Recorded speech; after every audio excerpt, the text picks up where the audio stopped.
ഇത് 10 വർഷത്തെ ഇടതുപക്ഷ ഗവൺമെന്റിന്റെ പുനർചിന്തനത്തിന് കൂടിയുള്ള അവസരമാണ്. കാരണം ഞങ്ങൾക്ക് ചോദിക്കാനുള്ള ഉമ്മൻചാണ്ടി ഗവൺമെന്റ് ഇരുന്ന സമയത്ത് കൊണ്ടുവന്ന സ്മാർട്ട് സിറ്റിയും വിഴിഞ്ഞവും മെട്രോവും അടക്കമുള്ള വൻകിട പദ്ധതികൾ വരികയും വിഴിഞ്ഞം പദ്ധതിക്ക് നാട് മുറിക്കുന്ന പണിയാണ് ഇവർ ചെയ്തത്.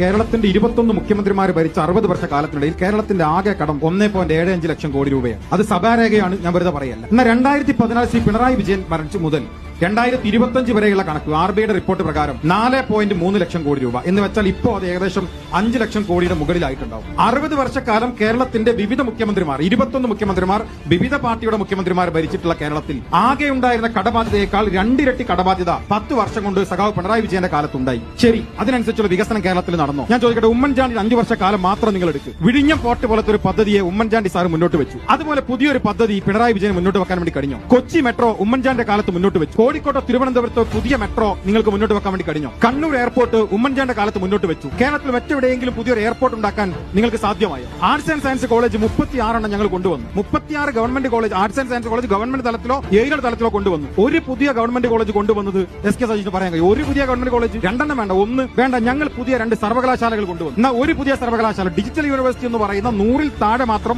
കുട്ടികൾ പഠിക്കുന്ന ഒരു തട്ടിക്കൂട് സർവകലാശാല അല്ലാതെ ഈ 10 വർഷം കൊണ്ട് ഒരു മുഖ്യധാര സർവകലാശാല കൊണ്ടുവന്നത് നിങ്ങൾക്ക് പറയാൻ വേണ്ടി കഴിയും? നമുക്കറിയാം 140 MLA-മാർ കേരളത്തിലുണ്ട്. MLA-മാരുടെ ആസ്തി വികസന ഫണ്ട് 5 കോടി. അതാണ് നമ്മൾ കാണുന്ന പ്രധാനപ്പെട്ട നിയോജക മണ്ഡലത്തിലൊക്കെ വികസനം എന്ന് പറയുന്നത്. അത് 5 കോടി രൂപയാക്കിയത് ശ്രീമാൻ ഉമ്മൻചാണ്ടിയുടെ കാലത്താണ്. അത് 5 കോടി 1 രൂപയായി വർദ്ധിപ്പിക്കാൻ പിണറായി വിജയന്റെ കാലത്ത് കഴിഞ്ഞിട്ടില്ലല്ലോ. ഇപ്പൊ ഈ അവസാന തിരഞ്ഞെടുപ്പിലേക്ക് പോകുന്നു. 5 കോടി 1 രൂപയെ വർദ്ധിപ്പിക്കപ്പെട്ടിട്ടില്ല. നമുക്കറിയാം +2 സീറ്റ് SK സജീഷ് ഉൾപ്പെടെയുള്ള നമ്മുടെ മലബാറിലെ വലിയ പ്രശ്നമാണ്. അവസാനം അവതരിപ്പിച്ച ഒരു ബജറ്റിൽ പോലും +2 സീറ്റ് പ്രശ്നം പരിഹരിക്കുമെന്ന് പറഞ്ഞ പ്രഖ്യാപനം ഉണ്ടായോ? ഉണ്ടായില്ല. പുതിയ സ്ഥിരം ബാച്ച് കൊടുത്തോ? കൊടുത്തില്ല. പുതിയ സ്കൂൾ അനുവദിച്ചോ? അനുവദിച്ചില്ല. അവസാനം അനുവദിച്ചത് ഉമ്മൻചാണ്ടിന്റെ കാലത്ത്, അവസാനം ബാച്ച് കൊടുത്തത് ഉമ്മൻചാണ്ടിന്റെ കാലത്ത്.